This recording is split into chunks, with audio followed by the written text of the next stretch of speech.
What's up, everybody? Welcome back to another Odd Popcorn for That review. I'm Chris. I'm Nick. And we're back with our first review of 2025, which is going to be Wolfman.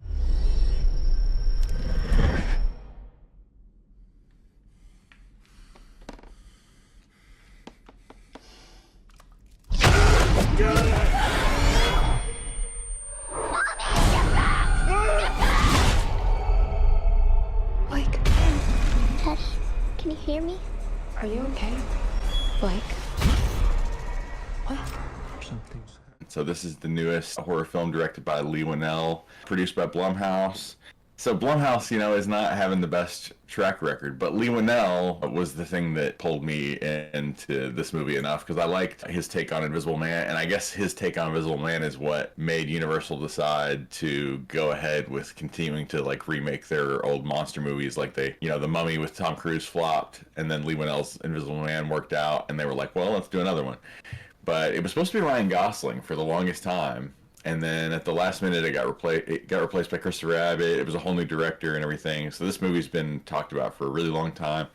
We finally got it. What do you think about it? I thought it was better than the trailers led me to believe it was gonna be, but it still wasn't anything super great. Yeah, it just honestly it felt a little. It felt longer than its runtime, and it felt like the pacing was just really slow all the way through. Spoilers. I'm gonna spoil some stuff about this movie because I don't really recommend it.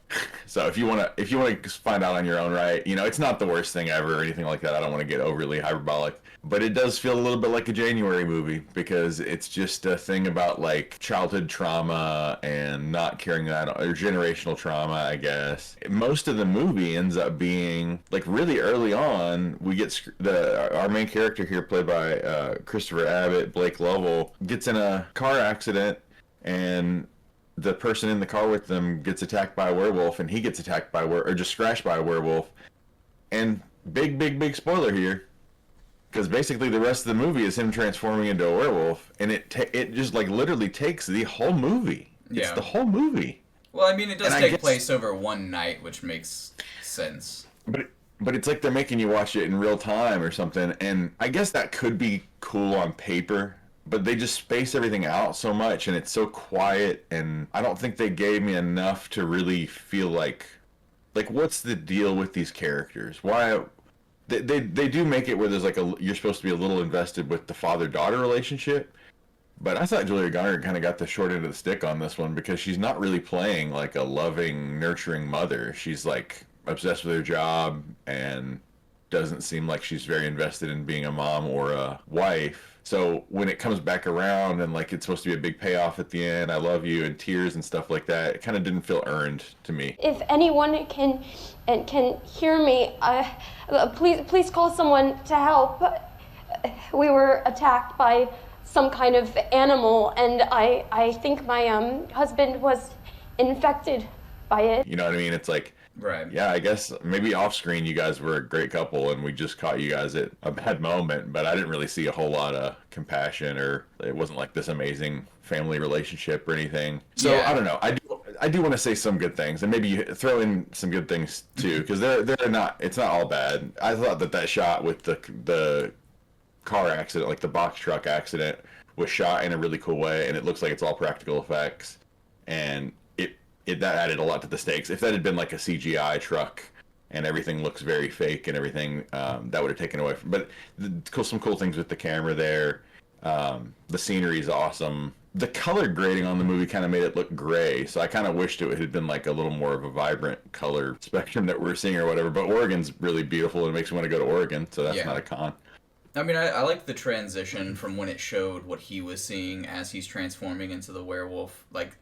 It becomes super colorful with purples and blues, and then it's really loud, just breathing or ambient noise gets real loud, and Julia Gardner's eyes and their daughter's eyes are glowing. Kind of shows you what the werewolf is seeing. I thought that was pretty cool, the transition back and forth from that they did a few times. Can you understand me?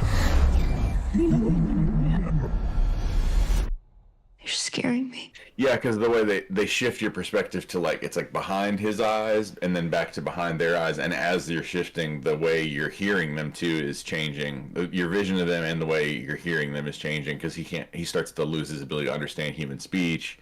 People start to look almost like scary to him or like horror nightmare fuel, and he also can't understand them and he can't communicate. So there was some cool choices in theory there, but it did kind of feel like it was taking as much time as you possibly could to do this. You know, it's like we spent some time on him losing his speech and then some time on him losing his ability to understand speech, and then we spent some time on him realizing like spiders walking on the wall is very loud, and we spent some time in the smell thing, and then and his teeth are falling out and his hair. It's like everything was trying to be. I think this is deliberate. I think somewhere he said like he was trying to take the Wolfman and turn it into like The Fly. But the thing about The Fly is it's like, well, I mean, it's a body horror classic and it's got the charisma and charm of Jeff Goldblum and Gina Davis, and like that's just an all-around better experience of a movie. And so this is my big question. I think this is for you anyway. I appreciate the use of practical makeup and stuff like that, but I didn't like any one of those 87 different transitional phases that he went through, really. Like, Yeah.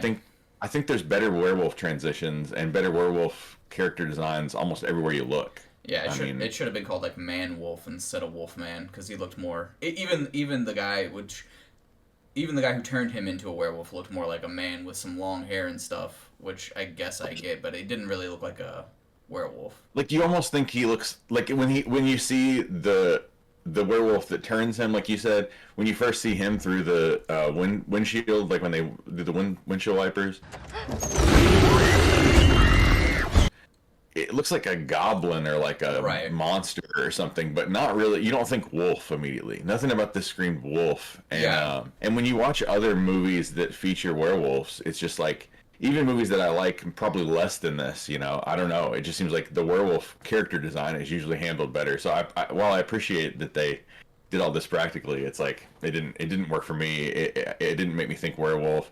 His hair is falling out. Like it seems like he would just be like growing a lot more hair everywhere. There was just a lot about it that didn't work for me.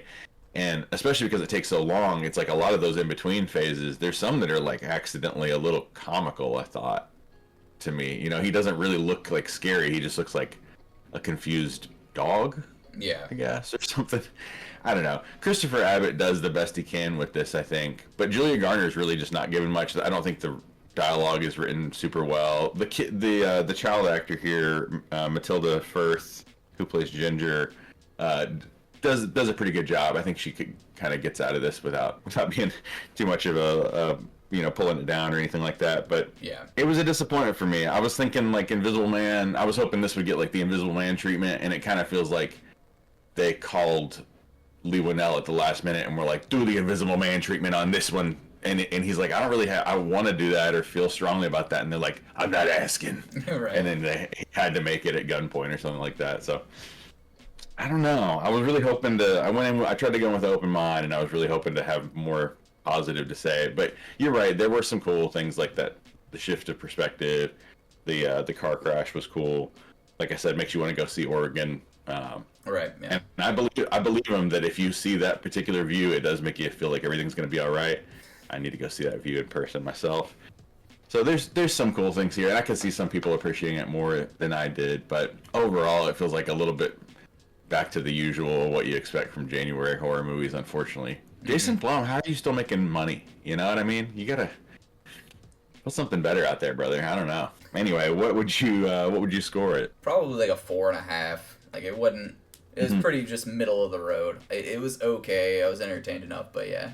Yeah, I think I'm right there with you. I'll just agree wholeheartedly and say I think 4.5 is about right, because there's things that brought it up from. It's not like torture to watch this. It's just.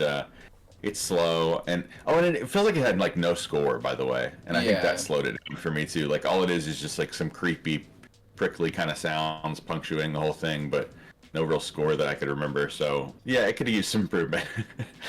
But we'll be back with another review very shortly, guys. Thanks for watching as always, and check out some other videos and subscribe if you haven't already. And we will see you in the next one. Thanks, guys.